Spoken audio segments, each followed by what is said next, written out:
Deadly Intent is the second book in the Nancy Drew Files series. It was published in August 1986, the same time as the first book in the series. The cover artist for both books is Joe Cellini, and I think he did a better job with the first book. Here, the cover is easy to understand. That is clearly Daryl Gray, and it's clearly the scene where the car explodes. With the second book, though, the guy on the cover could be Dave, Alan, or even Barton. It's not clear. The scene is from the book, but it's not easy to recognize because Nancy is doing a weird pose. As for the background, the New York City skyline is nice, but I find it weird that it features the World Trade Center, which isn't in the book at all. I think they should have used a New York monument which is in the book, such as the Statue of Liberty, or Radio City Music Hall, where Nancy and her friends have arrived to watch a concert by Bent Fender. That's right, Bent Fender, the hottest 1980s music band. You know them from MTV. The band is working on a new recording agreement, and they hired Nancy's father to be their lawyer. That's how Nancy got backstage tickets for herself and her friends, Bess and George. Also in attendance is Alan Wales, Bess's guitar-playing boyfriend from the previous book. Continuity! The star of the band is Barton Novak, the lead singer and guitarist. When Barton learns that Nancy is a detective, he asks to speak with her in private after the show. 5 minutes before the concert, Barton disappears. Amidst the panic, Nancy finds clues in his dressing room which indicate he was kidnapped.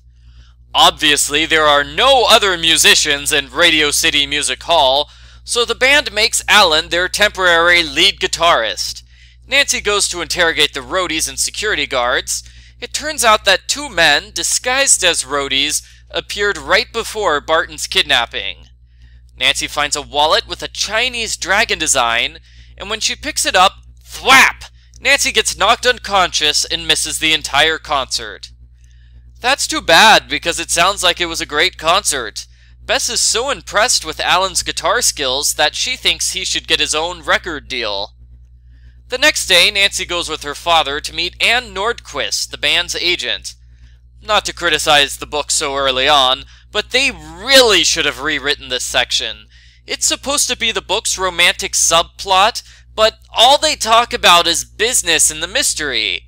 I would change it so Nancy's father and Anne start openly flirting with each other, and Nancy leaves in disgust. Afterwards, Nancy goes to the record offices. After getting past Vivian, the overly sweet secretary, Nancy meets with George Marshall, the band's producer. Marshall is a rude scumbag, and he is in an extra bad mood because Alan broke into his office demanding a record contract.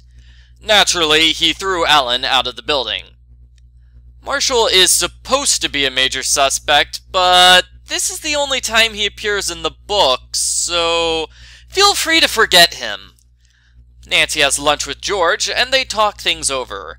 Bess and Alan interrupt with great news. Vivian the secretary just offered Alan a record deal. Alan also claims that he saw Barton safe and sound at the offices. Alan specifically mentions that Barton was wearing his trademark bandana.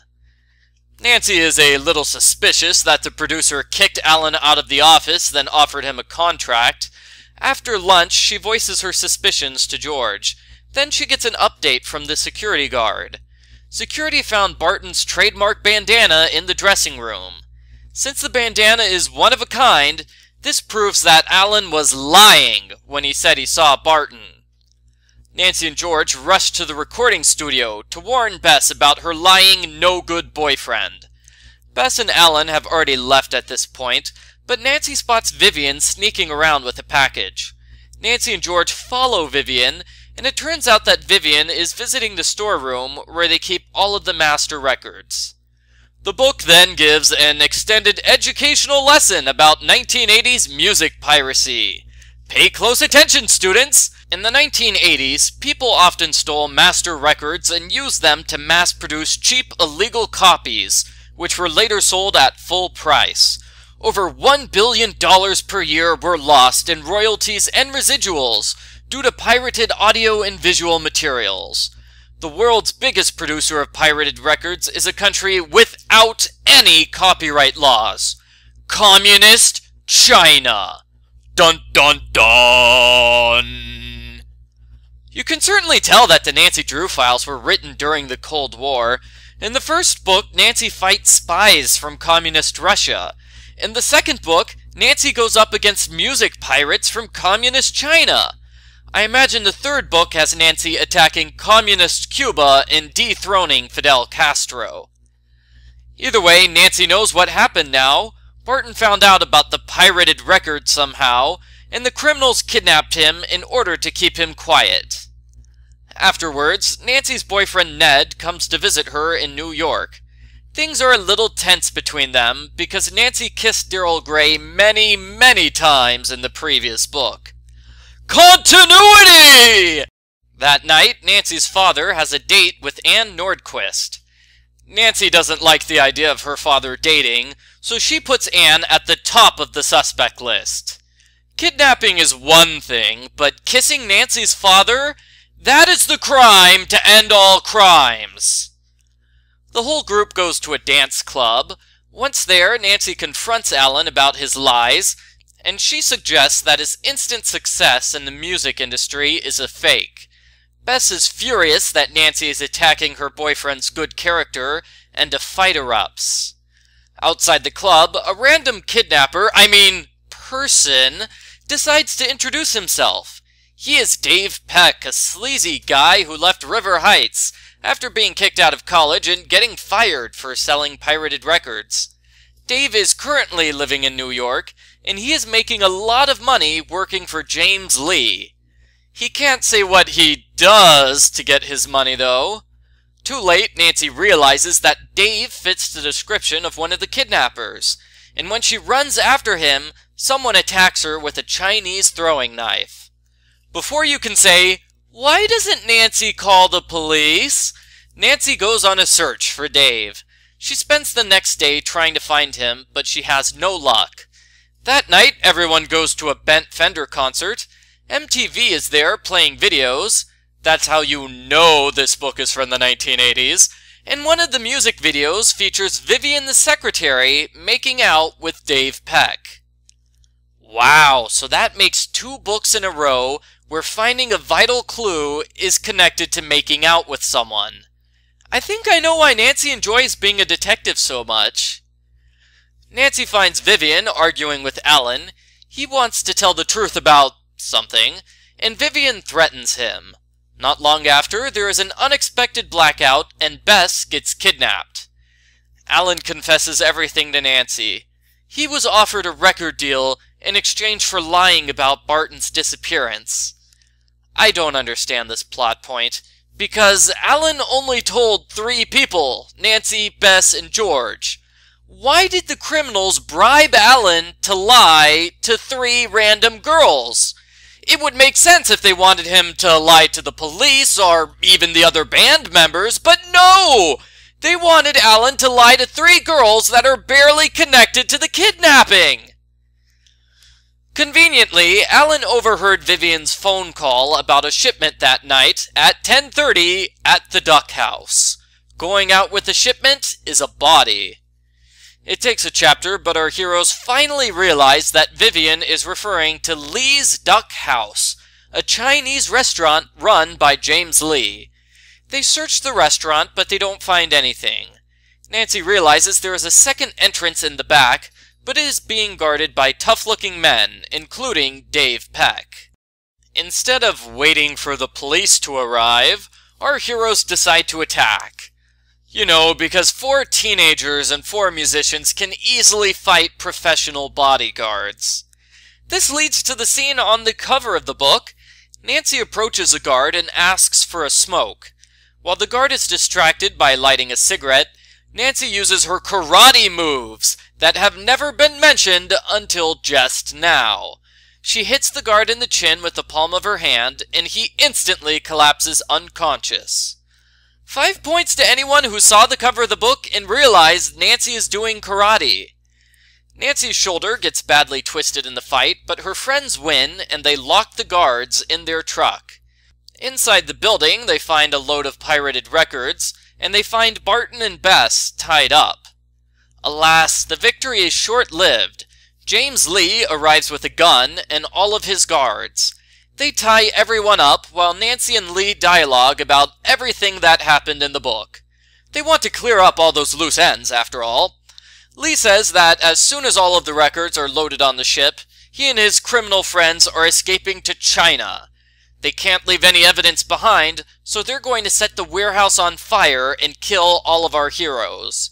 Lee hands off the gun to Vivian, then he leaves. After this, Alan arrives to save the day. He managed to avoid the thugs by hiding inside the Chinese restaurant. He stops Vivian by dropping hot soup on her. Let me repeat that. Alan stops the armed woman by dropping hot soup on her. There's another big fight, and the police arrive just after the nick of time. So, that's the end. The criminals are all arrested, the illegal records are destroyed, and our heroes are treated to an honorary Chinese luncheon.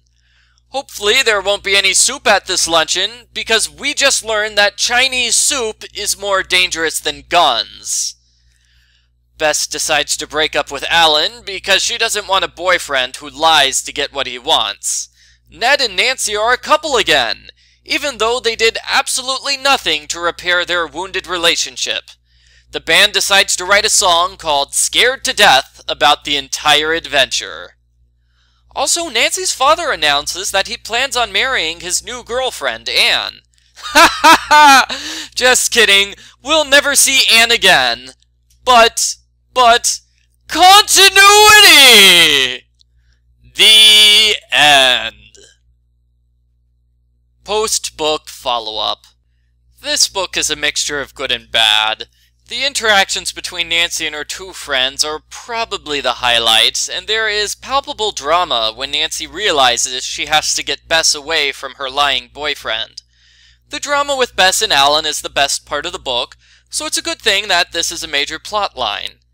However, the book makes the mistake of introducing suspects who are completely unrelated to the mystery just for the sake of having a lot of suspects.